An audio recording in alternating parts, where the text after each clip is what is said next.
ay ang gusto po ni Lord tuloy-tuloy. No? Hindi po isang buwan lang, hindi 2 buwan lang, hindi po isang taon lang, hindi po 2 taon lang. Kundi ang gusto ni Lord habang tayo ay nandito pa sa lupa, dapat paglingkuran po natin yung ating Diyos. Amen? O hanggang sa kanyang muling pagbabalik. Kaya po, napakahalaga yung tinatawag na endurance, no, ng ating paglilingkod sa Lord. Yung tuloy-tuloy ng ating paglilingkod po sa ating Panginoong Diyos. Ngayon, ano po ba ang kailangan natin sa ating buhay espiritual upang ang ating pong paglilingkod sa Kanya ay tuloy-tuloy? Okay?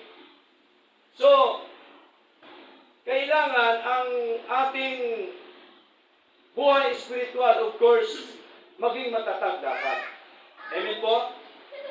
Para po tayo maging matatag, ano po ang ating dapat gawin? Of course, kailangan natin na tayo po ay magkaroon ng tinatawag po na knowledge and understanding po sa mga salita ng ating Panginoon. Okay? Sapagkat ang kalagayan po ng isang Kristiyano, okay, kailangan siya nakatayo ng diretsyo. Diba? Katulad po sa katawan natin. Bakit pa ang katawan ng iba, pagka lumalakad, nakabaluktot? Diba meron po kayo nakita ang tao ganon? Meron po lalo na pag may edad na po, no? Nakaganon po siya. Ang iba nga po, kahit po bata pa, nakaganon yan. Anong problema? Ang problema po doon yung backbone. Yung gulugod. Di ba? Alam niyo po bang gulugod natin dito sa likod? Yung diretsyo na yan na buto. Okay? Tandaan po natin, backbone is one of the most important part of our body. Importante po yung backbone natin sa ating katawan. No? Para po nakakatayo ng maayos. Okay? So tandaan po natin, without it, it is impossible, no, for us to stand firm. Okay?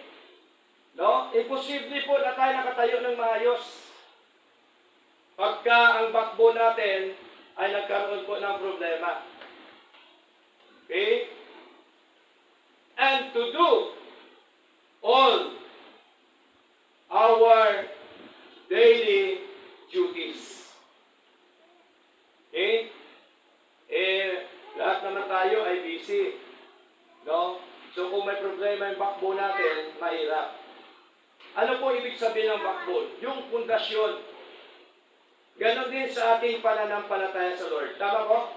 Kailangan maging matatag yung ating pananampalataya sa Lord. Okay? Ano po ang dapat nating gawin? Unang-una, syempre, kailangan natin yung tama at totoong aral ng ating Panginoon. Amen po? At kahit po yung aral na yan, pabalik-balik yan, kailangan natin. Kasi po, ang salita po ng Diyos, ito po ang nagpapaalala sa atin lagi para po tayo ay hindi mapahamak sa mundo po ito na atin pong ginagalawan. Okay? Mahalaga po yung backbone, yung tatag ng ating pananampalataya sa ating paglilingkod sa Lord. Ngayon po, ay gusto ko pong bilang anak po ng Diyos, kailangan natin na merong bakod po sa ating paglilingkod sa Kanya. Okay? Ano po yung bakod na kailangan? Di po ba ang bahay kailangan may bakod? Para ano? Para safe. Tama po? Kasi marami pong mga masasamang loob po ngayon. Okay? Kaya kailangan natin bakuran, ganon din po sa ating paglilingkod sa Lord. Ano pong ibabakod natin sa ating paglilingkod sa Lord? Yung mga aral ng ating Panginoon. Amen po? Yung mga doktrina ng ating Panginoong Diyos na buhay. Okay? So dito po ay ating pong pag-aralan, yung ating topic this morning is about the sovereign God of sovereign grace. Ibig sabihin sa Tagalog, ang kapangyarihan ng Diyos ng kapangyarihan ng kanyang biyaya. Okay? God, the sovereign God of sovereign grace. Ang Diyos natin ay pinaka-makapangyarihan po sa lahat yan. Amen po? Nagagawa niya ang lahat ng mga bagay sa mundong ito, ayon sa kanyang nais at kalooban. Kaya po, sandali ko pong basahin sa inyo ang aklat po ng Isaiah chapter 46, verse 9 up to verse 10. Sabi po dito, remember the former things of old, for I am God. Sabi ni Lord yun. And there is none else. I am God, and there is none like me. Sabi ni Lord, walang katulad sa akin. Okay? Sa verse 10, ang sabi, declaring the end from the beginning and from ancient times the things that are not yet done, saying, my counsel shall stand, and I will do all my pleasure. Malinaw ang sabi po ni Lord sa kanyang mga salita, ang payo ko ay mananayo at gagawin ko ang buo kong kaligayahan. So sa madaling salita mga kapatid, ang ating Diyos ay hindi po siya umaasa sa tao. Amen po? Ang ating Diyos ay hindi po siya sumasangguni sa tao, sa gusto niyang gawin, sa nais ko niyang gawin. Okay? Para po sa kanyang karangalan, para po sa kanyang kalwalhatian sa mundo pong ito, mga minamahal. Kaya po,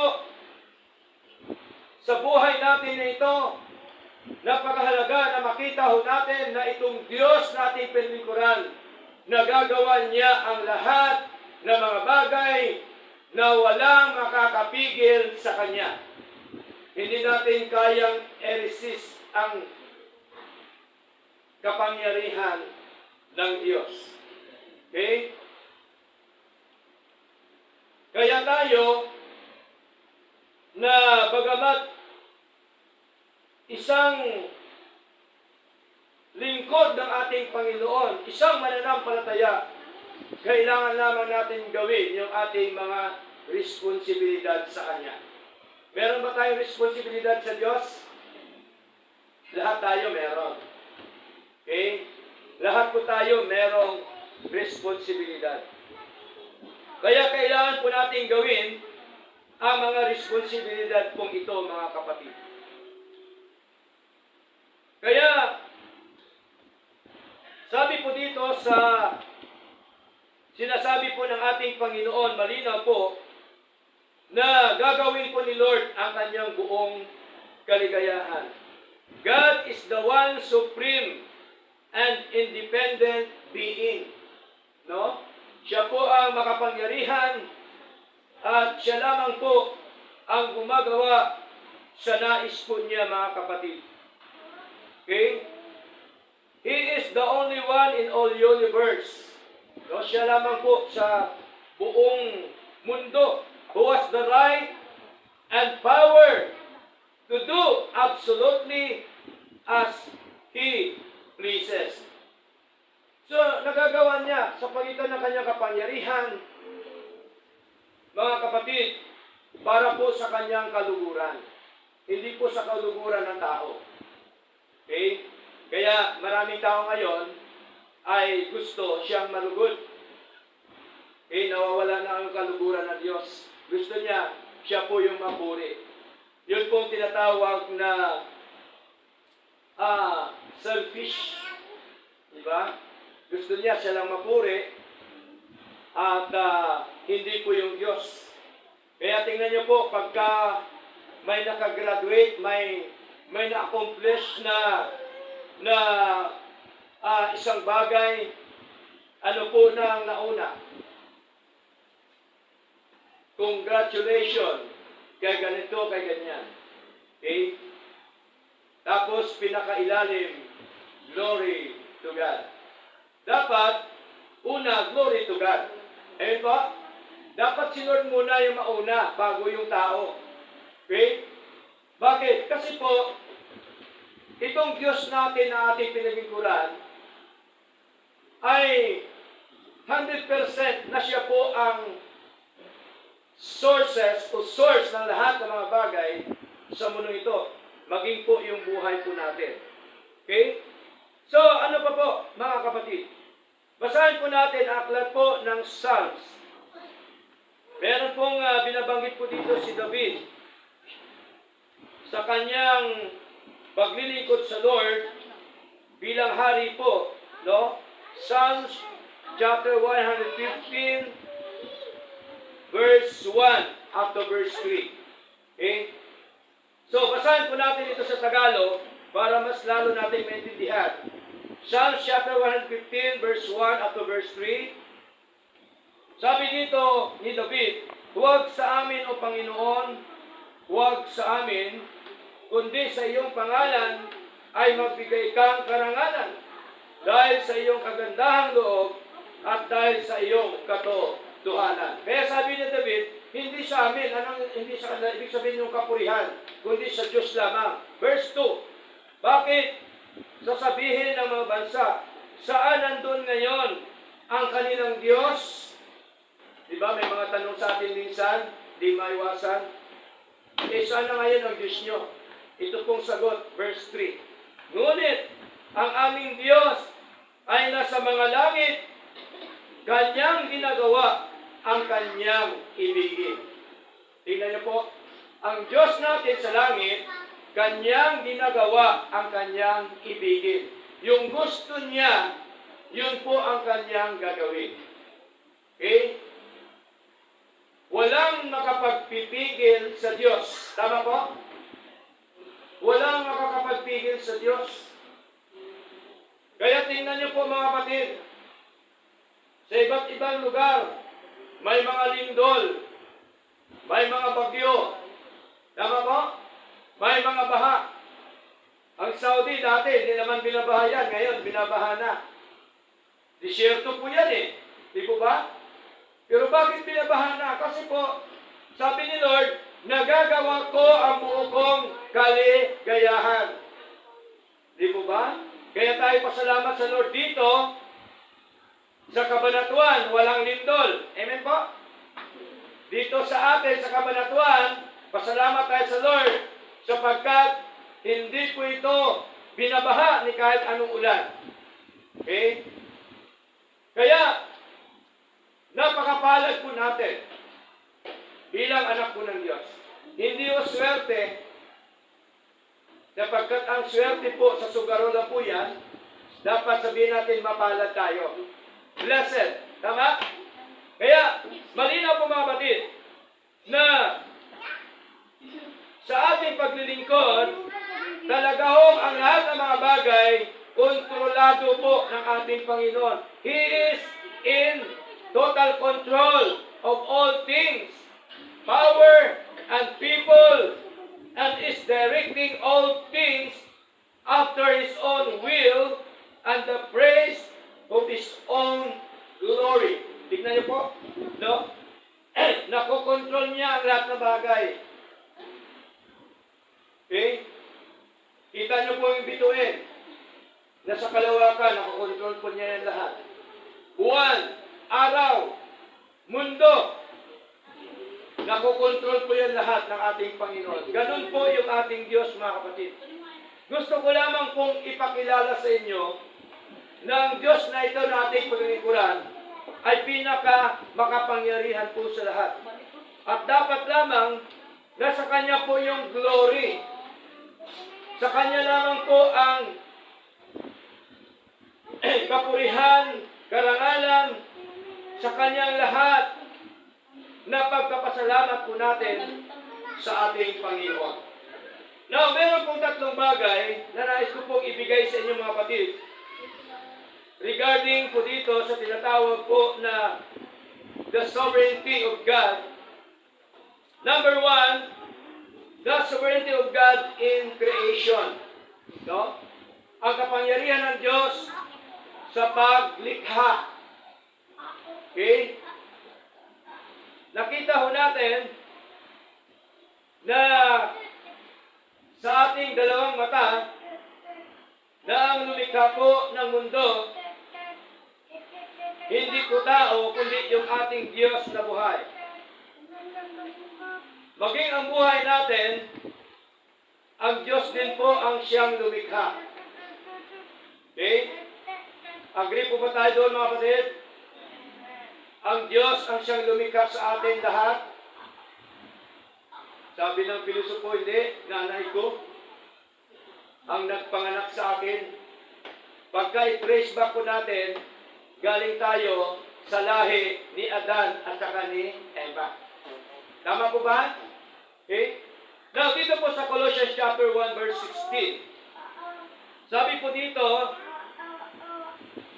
sa wikang Tagalog, sapagkat sa pamagitan niya, sinong niya, ng ating Peso Kristo, ang lahat ng mga bagay ay nilikha. So nilikha pala ni Lord yung lahat na bagay, mga kapatid, na nasa langit at na nasa lupa, mga nakikita at mga di nakikita. Nilikha pa rin po yan ng Diyos. Okay? Ibig sabihin, meron pa palang nilikha ng Diyos na hindi ho natin nakikita. Okay? Tayo nga hindi pa nga tayo nakaikot sa buong Pilipinas Hindi pa natin nakikita ang ibang ginawa ng ating Panginoon. Sino nakaikot na sa buong Pilipinas dito? Wala po. Ibig sabihin, meron pa tayong titingnan na mga nilikha po ng ating Panginoon.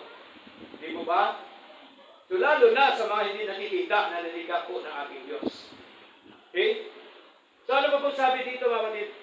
Maging sila man ay mga trono o mga kapamahalaan o mga pamunuan o mga kapangyarihan, lahat ng mga bagay ay nilikha sa pamamagitan niya at para sa Kanya.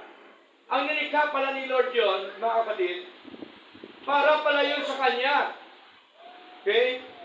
So, ibig sabihin, biyaya lang ng Diyos na tayo po inila ng Diyos dito. Amen po? Biyaya lang po ng Diyos. Okay? Ayon sa Kanyang layunin at biyaya. Verse 17. At siya ay una sa lahat ng mga bagay. So, malinaw po, si Lord ang una sa lahat ng mga bagay sa mundo po ito. Okay? Bakit? Kasi po siya ang lumikha Okay? Ano pa po sabi dito? Sabi pa po dito, at siya ay una sa lahat ng mga bagay, at sa pamamagitan niya ang lahat ng mga bagay ay namamalagi. So malinaw po, talagang kayang gawin ng Diyos ang lahat ng mga bagay ayon sa Kanyang nais at kalooban. Tingnan niyo po, maging sa atin, ginawa tayo ng Diyos, kung ang paggawa ng Diyos sa atin ay isang mukha, nagkakalituhan. Tama ba? Okay? Paano naman, pastor, yung kambal? Magkaitsura po yun. Hindi mo talaga, totoo lang, merong kambal talaga na hindi mo makikilala. Kung wala kang palatandaan. Tama? Okay? Kaya nga po, yung thumb mark, ginawa po yun ng Diyos para malalaman ang iyong identity. Tama ko? Para makilala ka. Okay? So, kaya tayo ginawa ng Diyos, perfectong pagkagawa ng Diyos. Okay? Kompleto ang paggawa ng Diyos sa atin. Meron tayong mata, merong ilong, merong bibig. Kasi pangit naman pagka ang ginawa ng Diyos sa atin, walang mata. Imaginin mo, wala kang mata. Diba? Pangit naman pag wala kang ilong. Diba? At mas lalong pangit pag wala kang bibig. Okay?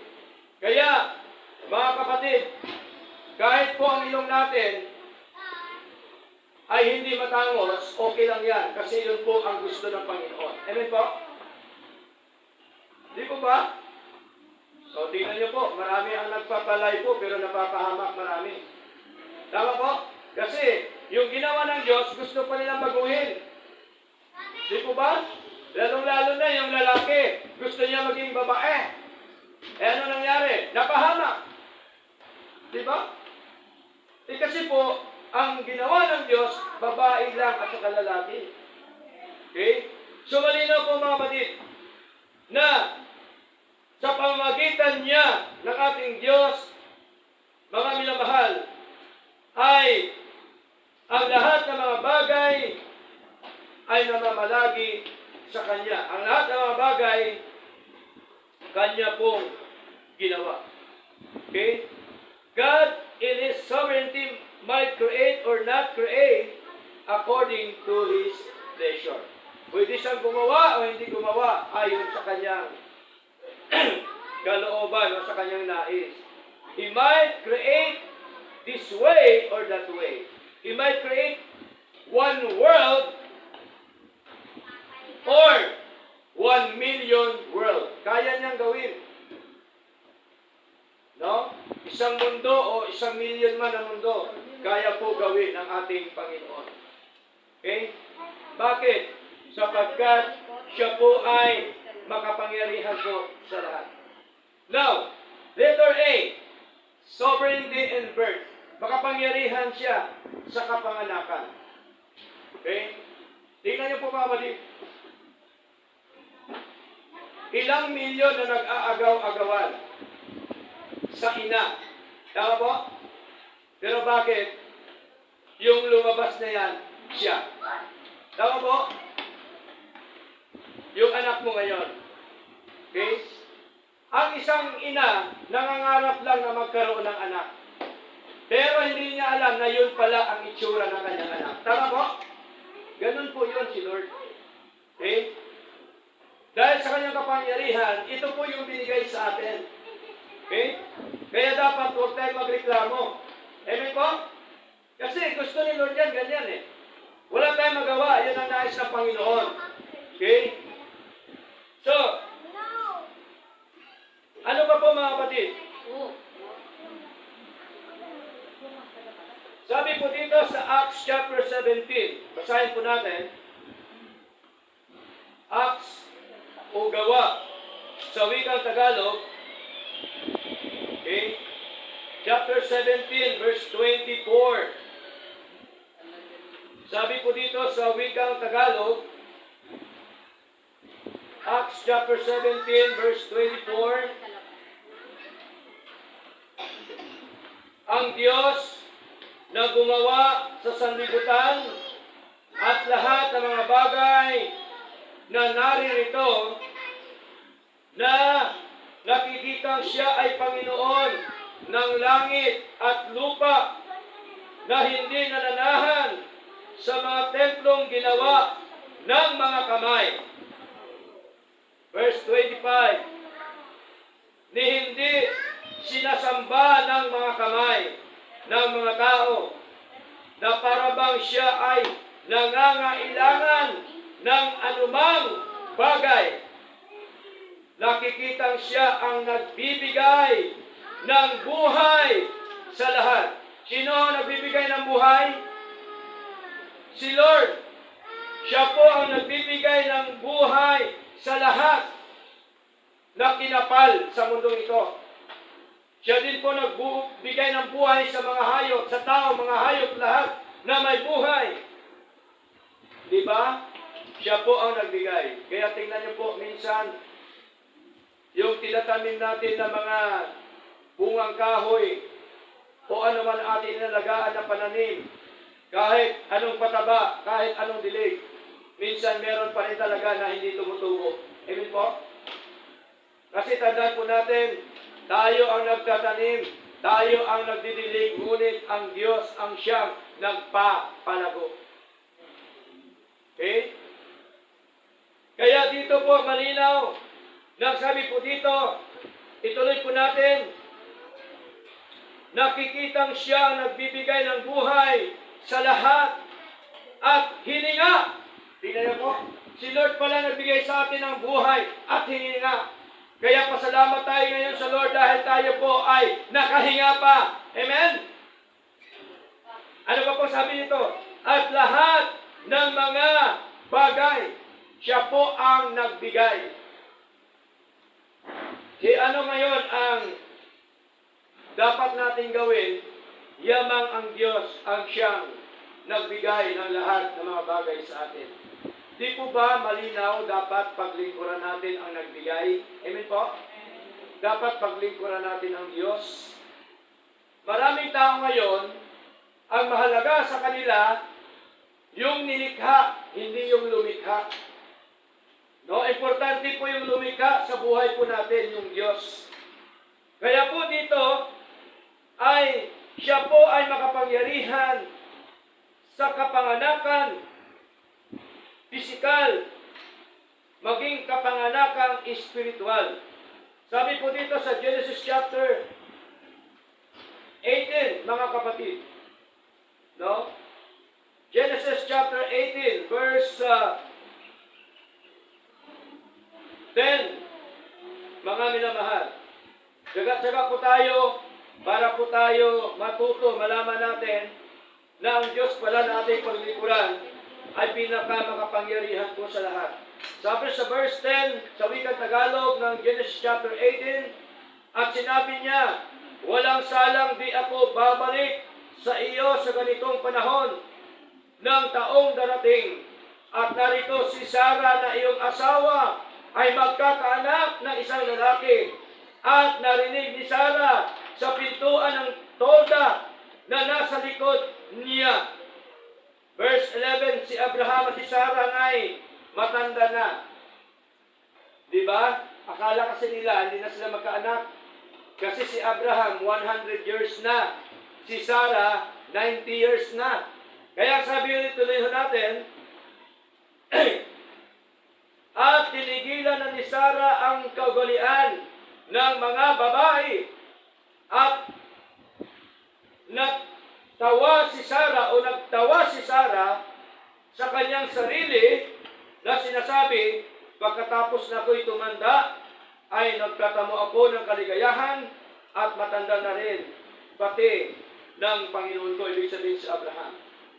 Verse 13, at sinabi ng Panginoon kay Abraham, bakit tumawa si Sarah?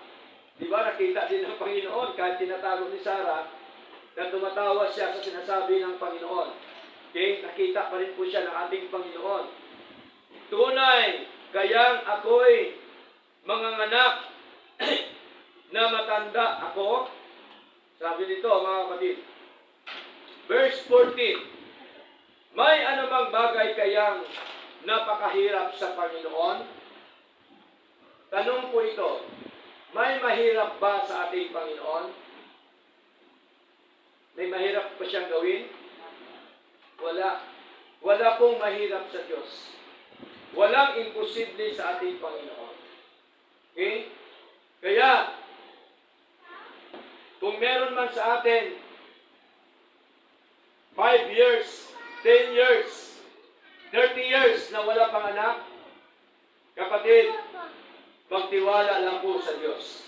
Amen po? Sapagkat siya po ang gumagawa ng lahat ng mga bagay. Okay? Katulad po ni Sarah, 90 years old, pero nagkaanak pa siya kay Isaac. Abraham. Okay? Asawa niya si Abraham. Si Abraham, yung kanyang anak. Okay? Okay. Sabi po dito, ituloy natin, okay, hindi si Sarah po ito ang ating pinag-usapan. No? Na asawa po ni Abraham. Okay? So verse 14, may anumang bagay kayang napakahirap sa Panginoon, sa tadhana o sa itinakda, no? Itinakda ng panahon ay babalik ako sa iyo sa taong darating at si Sarah ay magkakaanak ng isang lalaki. So, ano po yun? Na nagkaroon ng katuparan yung sinasabi po ng ating Panginoon. So, siya po ay makapangyarihan tungkol po sa kapanganakan ng lahat ng mga bagay sa mundo ito, maging po ang kanyang espesyal na ginawa, walang iba kundi tayo bilang tao. Kaya dito po mga kapatid, hindi lamang siya soberano sa kapanganakan, siya din po ay soberano sa kamatayan. He is also sovereign in death. No? Soberano din po siya sa kamatayan. Okay? Ecclesiastes chapter 8, verse 8. No? Pinapakita ko lang dito ang kapangyarihan po ng Diyos. Ang nagagawa niya sa mundong ito na atin po nakita sa kasalukuyan nating pamumuhay po dito sa mundo. Ecclesiastes chapter 8, verse 8. Ano sabi po dito mga kapatid? Sabi po dito, walang tao na may kapangyarihan sa espiritu o sa diwa upang pumigil ng diwa o ng espiritu. Ni walang kapangyarihan siya sa kaarawan ng kanyang kamatayan.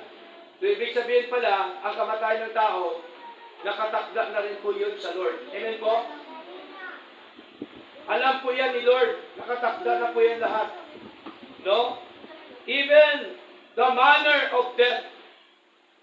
Maging po sa klase ng kamatayan, alam po yan ng Diyos. Pero hindi po natin yan alam. Amen po? Kasi kung alam natin, lagi tayo umiwas doon. Diba? So si Lord po ang nakakaalam ng lahat. At ang sabi ho dito, ituloy ho natin, at walang dahilan sa pakikipagpunyagin yaon ni maililigtas siya ng kasamaan na taglay niya. So, ang nagliligtas sa atin ng Diyos, siya lamang may kapangyarihan na bawiin ang buhay natin sapagkat siya po ang nagbigay ng buhay po natin. Amen po? Siya ang nagbigay, of course, siya din po yun ang babawi ng buhay po natin. Hindi lamang pong buhay, maging po ang lahat na nasa atin, kaya po yung kunin, kaya po yung bawiin ng ating Panginoon. Tingnan niyo po, maraming mga tao na dati mayayaman, ngunit binawi ng Diyos. Tama po? Ngayon ay naghihirap. Okay? Marami naman tao na naghirap noon, pero ngayon, pinagpala po ng Diyos. Tama po? Kasi po, ayon po yan sa nais at kalooban ng ating Panginoon. Kaya magagawa lamang natin, mga kapatid, ay manalangin po sa Lord. Amen po? Ang magagawa lamang natin ay makiusap sa Panginoon. Okay? At ang Panginoon po, hindi utusan. Amen po? No, akala kasi ng mga tao ngayon, utusan na si Lord. Lord, ngayon din, ibigay mo. Diba?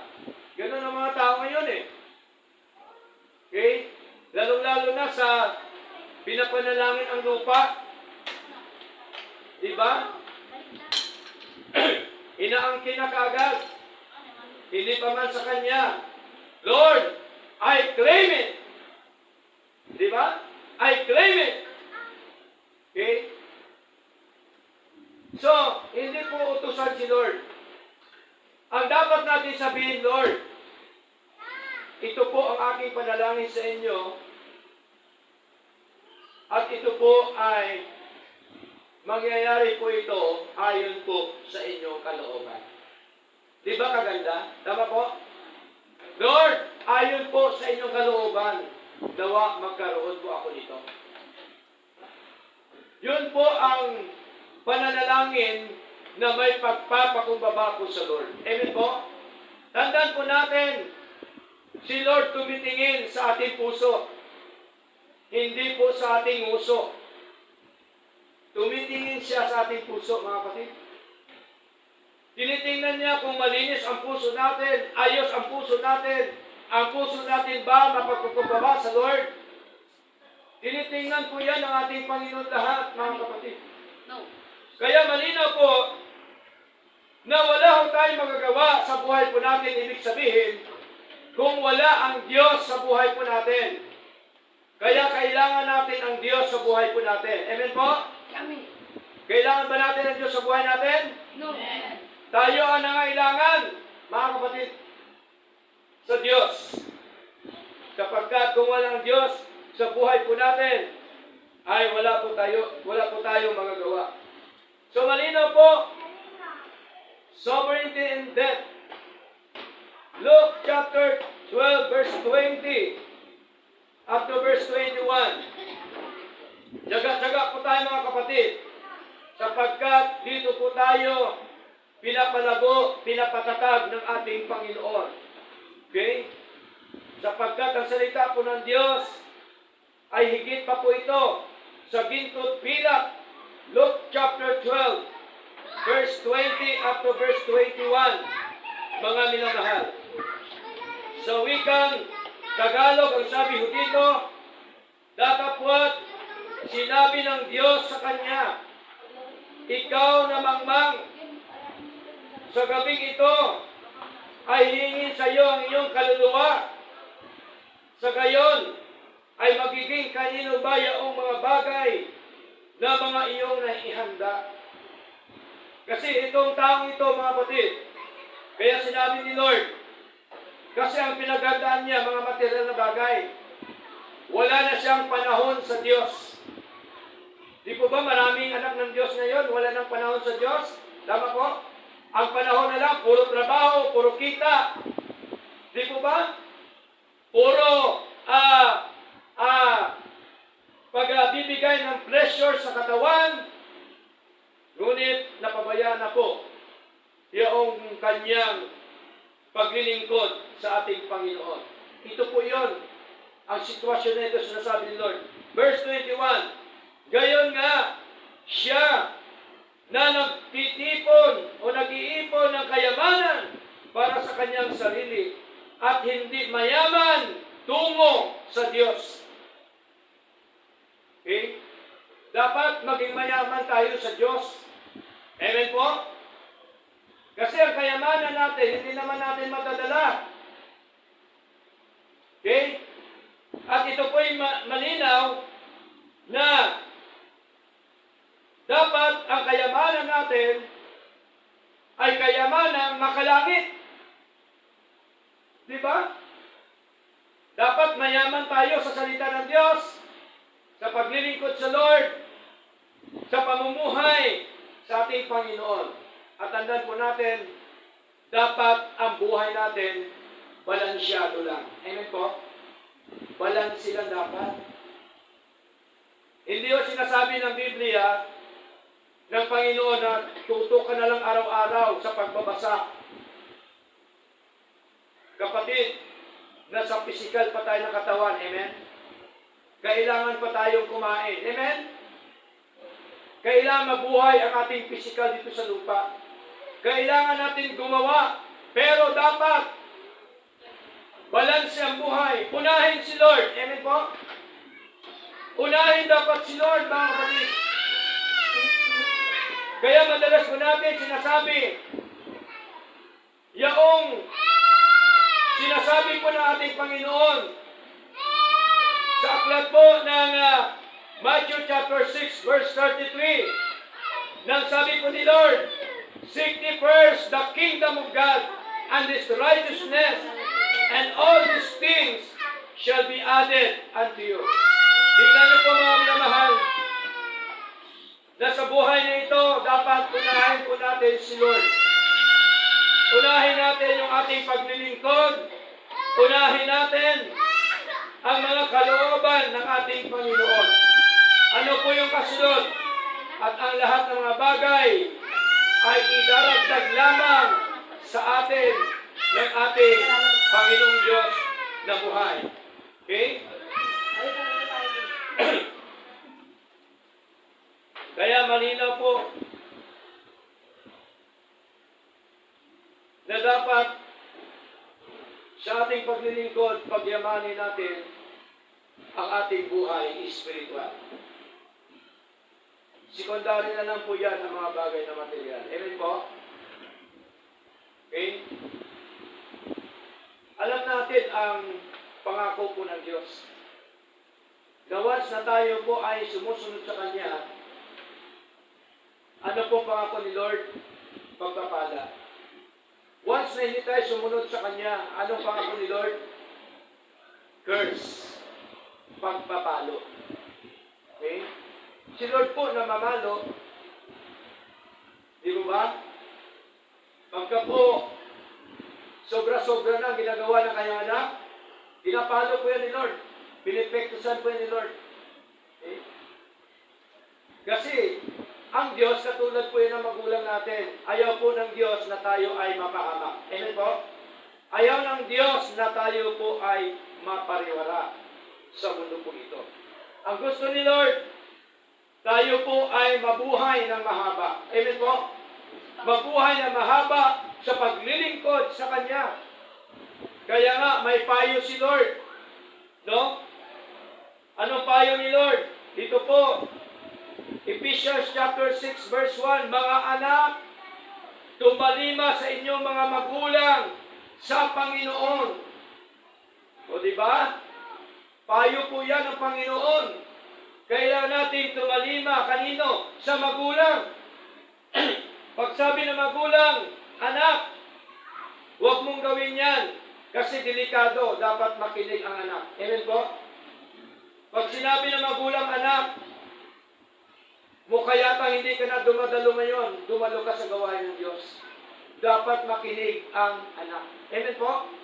Kasi po, para din po yan sa kanya, sa anak. Hindi po yan para sa magulang. Ganon din po ang Diyos. Hindi po yan para kay Lord. Para sa atin po ito. Sino po magbibenepisyo? Si Lord ba o tayo? Tayo. Si Lord, hindi na kailangan benepisyo. Lahat-lahat sa Kanya na yon. Amen po? Tayo ang nangailangan ng benepisyo sa buhay po natin ito, mga kapatid. Kaya ano po sabi dito? Mga anak, tumalima sa inyong mga magulang sa Panginoon, sapagkat ito ay matuwid. So matuwid pa lang pagsunod sa magulang. Okay, sabi po ni Lord. Verse 2, igalang ang iyong ama at ina, na ito ay ang unang kautusan na may pangako. So, mahalaga yung ating paggalang sa ating magulang. Mahalaga yung ating paggalang sa ating Diyos. Amen po? Okay? Mahalaga po mga kapatid. Kaya magulang, huwag po nating sasagutin ang balagbag. Okay? Dapat natin igalang ang ating magulang. Verse 3, upang ito ay makabuti nawa sa iyo at ikaw ay mabuhay nawa ng mahaba sa lupa. Ito pong pangako ni Lord. Pagka ginagalang natin ang ating magulang, hahaba ang ating buhay dito sa lupa. Kaya tingnan niyo po, may mga anak na ayaw makinig sa magulang, tuloy napahamak. Sabi ng magulang, anak, huwag ka nang lumabas, huwag ka nang magmotor, kasi gabi na. Anak, huwag ka nang umalis, kasi lasing ka na. Eh anong ginawa ng anak? Hindi! Okay to. Nagmamalaki pa. Eh anong nangyari? Na-aksidente. Dahil ayaw sumunod sa magulang. napahamak. Pero ang nakakalungkot, hindi lang siya ang magkaroon ng problema, kundi maraming nagagamay sa problema. Amen po? Totoo po ba yan? Hindi lamang siya ng problema, maging ang magulang ng problema. Kaya mahalaga po mga kapatid, na dapat nating sundin ang ating magulang, ang ating Diyos na ating pong pinaglilingkuran. At ito naman ang payo para sa ama.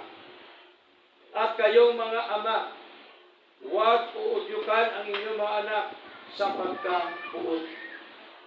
Okay? Huwag daw natin uudyukan na mapuot siya sa isang tao. Mapuot siya sa kanyang mga ginagawa. Okay? Ano po ang papel ng magulang? Pinapayuhan yung anak. Ini-encourage. Tama po? Pinapayuhan ang salita ng Diyos. Kina-counsel ng mga salita po ng ating Panginoon. Okay? Maraming magulang ngayon. Sabi nila sa anak nila, anak, huwag kang uminom kasi bata ka pa, ako lang. Yan. Kita ngayon ng anak, siya ba? Di ba?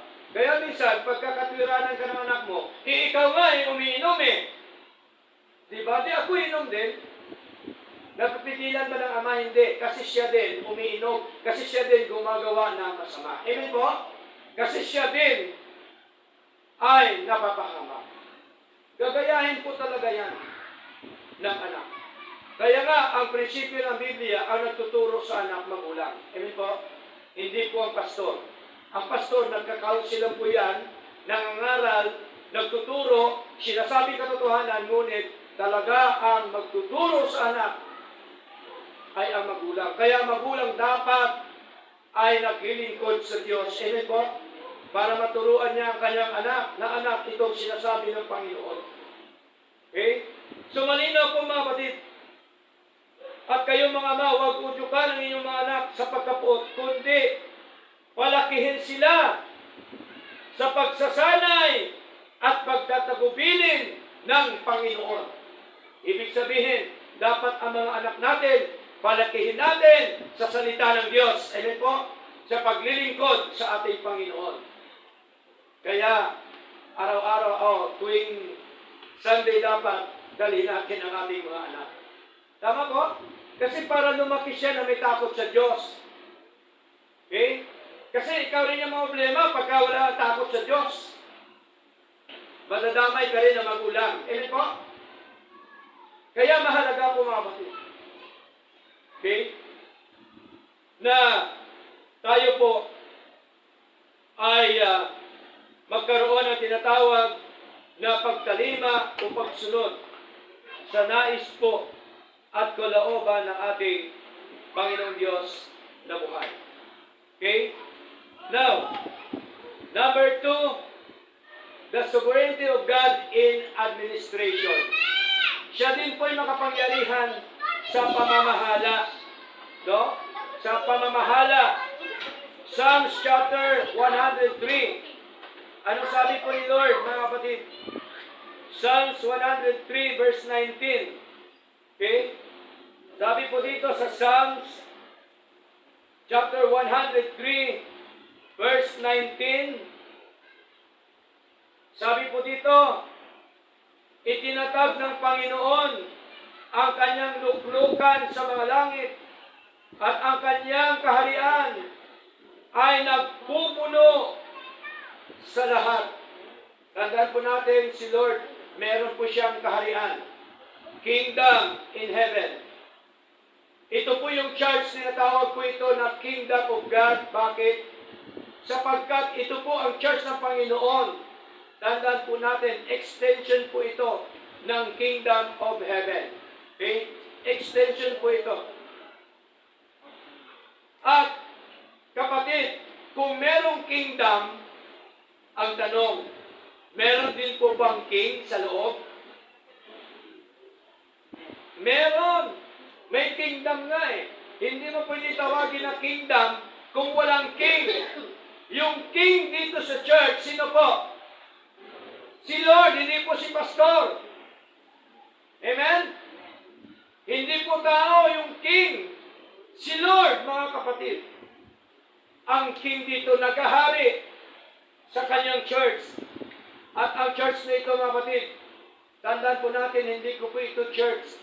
Ako din ay miyembro ng church ng ating Panginoon. Amen? Lahat tayo miyembro ng church ng ating Panginoon. Okay? Sovereignty of God in administration. Ano pa po mga kapatid? Basahin po natin. Proverbs. Okay? Proverbs o Kawikaan. Chapter 21. Ano po sabi dito mga kapatid? Proverbs chapter 21.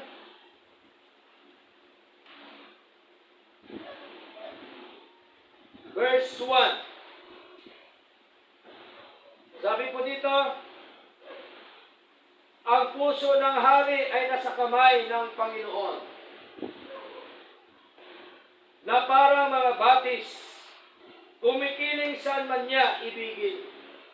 Okay? So malinaw, ang puso ng hari ay nasa kamay ng Panginoon. Sa pamamahala, nandoon din po ang ating Diyos. Makapangyarihan din po siya, mga kapatid. Okay?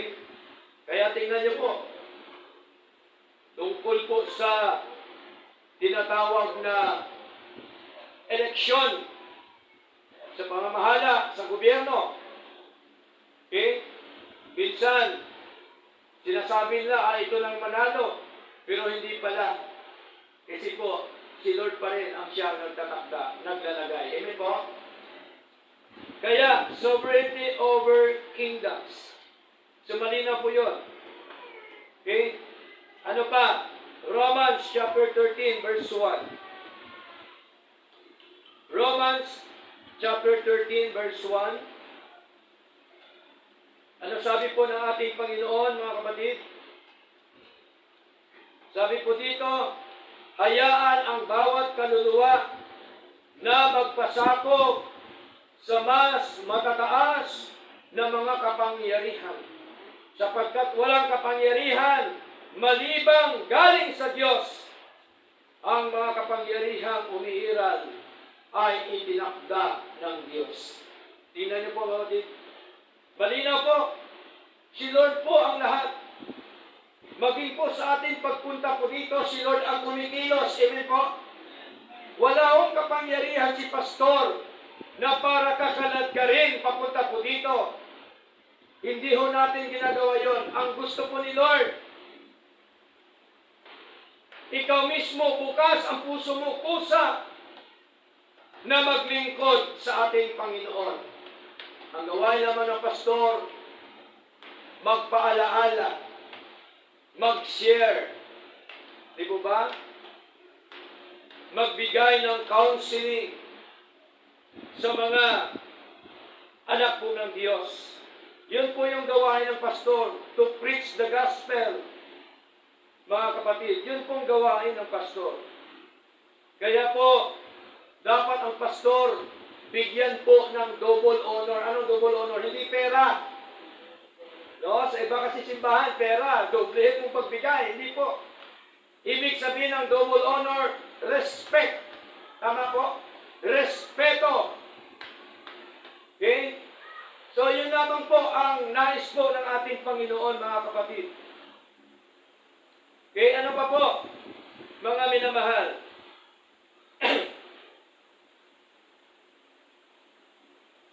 Hindi lamang po siya soberano sa mga kaharian. Siya din po ay sovereignty over animal creatures. Makapangyarihan din siya sa mga hayop. Sino po bang kumain kay Jonah? Anong kumain sa kanya? Isda. Diba? Oh. Napakalaking isda, dambuhan ng isda. Bakit hindi siya pinatay? Kasi nga, kontrolado ng Diyos. Amen? Si Lord ang kumikilos. Diba? Kung inyo nabasa ang Book of Jonas, kinain siya ng isda. Doon siya nag-pray. sa tiyan mismo ng isda. Tingnan niyo po. Ano kaya ang amoy sa loob sa tiyan ng isda? Pero naranasan ko yan ni Donna. Okay? Kaya, God is sovereign. Mga kapatid, sa mga hayop na nilikha po niya. Okay? So ano pa po? God reigns over animal creatures. All performs His sovereign bidding. All work in it. God's sovereign control. Na-control niya lahat ng mga bagay sa mundo ito. Maging po ang mga hayop, kaya po niyang kontrolin, mga minamahal. Okay? So, ano pa po, mga minamahal? Number 3. The sovereignty of God in operation. Operation. Okay? So, basahin po natin. Aklat po ng Ephesians chapter 1, verse 11. Taga-taga po tayo, mga kapatid, para matuto tayo ng mga salita ng Diyos.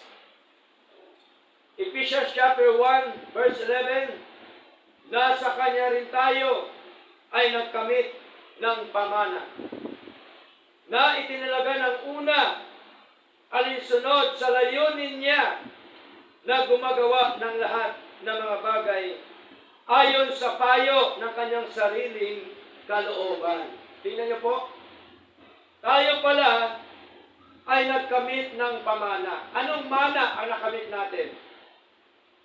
Ang mana na nakamit natin ay ang mana ng buhay na walang hanggan. Amen po?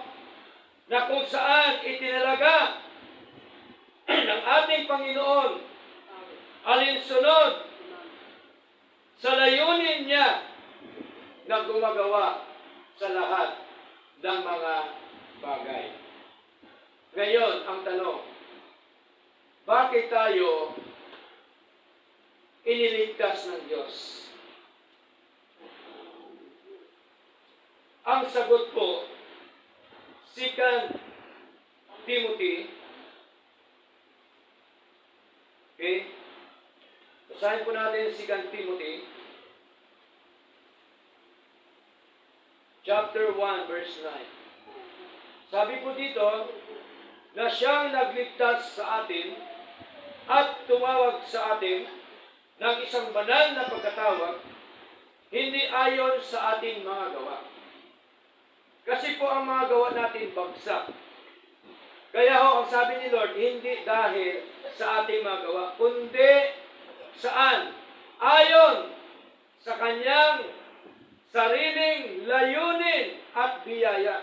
Kaya pala tayo niligtas ng Diyos dahil ayon sa kanyang sariling layunin at biyaya na ibinigay sa atin kay Kristo Jesus bago pa ang sanglibutan ay nagsimula. Kaya po, ang kaligtasan po natin, biyaya po ng Diyos. Amen po? Pag sabing biyaya, binigay ng Diyos sa atin, ginawa ng Diyos para sa atin, at hindi po tayo ang gumawa. Okay?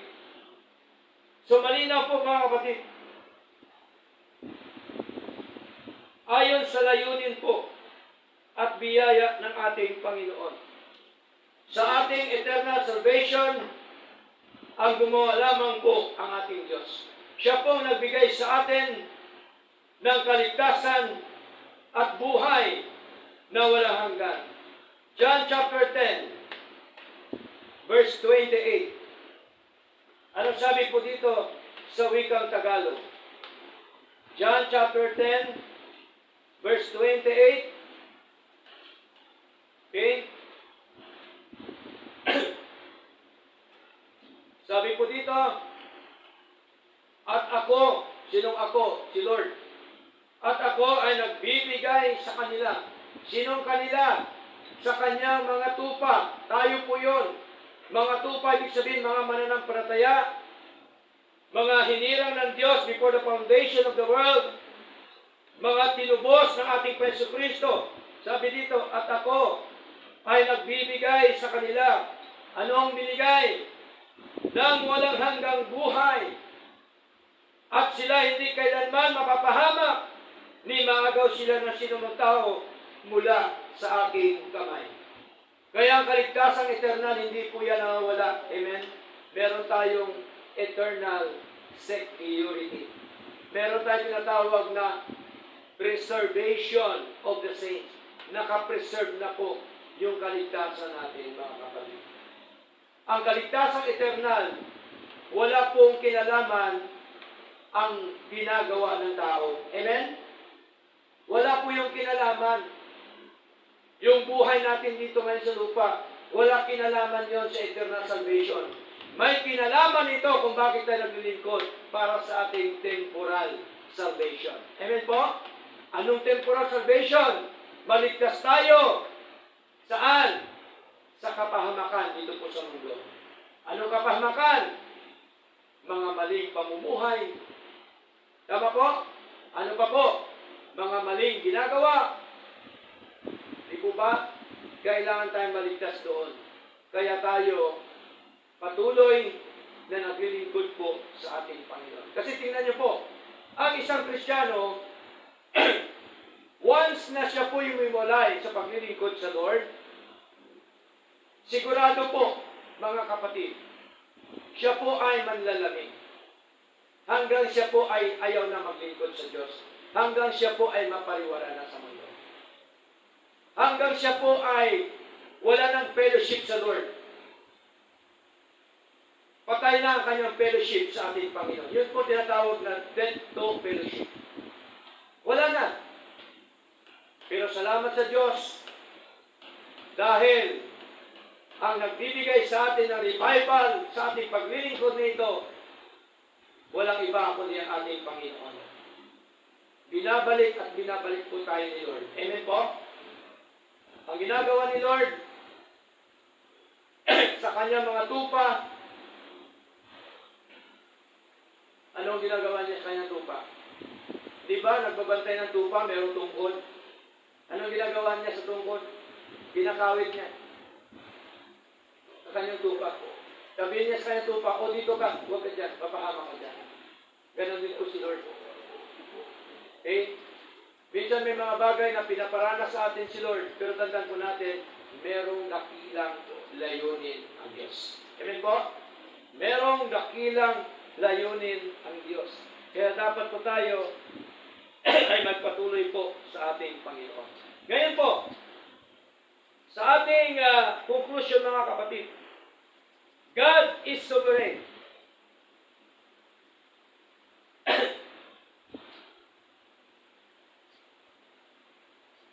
Is to declare that He is Almighty, that He is all power in heaven and earth, the ruler among all nations. Tingnan niyo po, ang Diyos na ito na ating pinikuran, pinaka makapangyarihan sa lahat. Nagagawa niya ang lahat ng mga bagay, maging po ang pagligtas sa atin ng ating Panginoon na dapat tayo ay mapunta sa impyerno, subalit tayo po ay dahil sa biyaya ng Diyos, iniligtas po tayo ng ating Panginoon. Bago tayo magtapos, kapatid, tandaan po natin, God is sovereign. And man is responsible. Soberano ang Diyos, makapangyarihan, ngunit ang tao dapat maging responsable. Amen po? Maging responsable tayo sa ating Panginoon, sa ating paglilingkod nito. Tandaan po natin mga kapatid, kung walang Diyos ang Diyos sa buhay po natin, wala po tayo talaga magagawa. Kahit anong gagawin natin, kahit man tayo maglupasay sa kalsada o saan man, pag wala ang Diyos sa buhay po natin, wala po tayong magagawa. Kaya kailangan natin ang Diyos sa buhay po natin, at ito pong Diyos natin pong pinaglingkuran ay isang Diyos na pinaka makapangyarihan po sa lahat. Purihin po Panginoon, nawa, tayo po ay pinagpala po ng ating Diyos, at tayong lahat po ay tumayo at tayo po ay awit sa Lord, mga kapatid. Tungan po tayo ni Brother Joshua sa ating po mga awitin para sa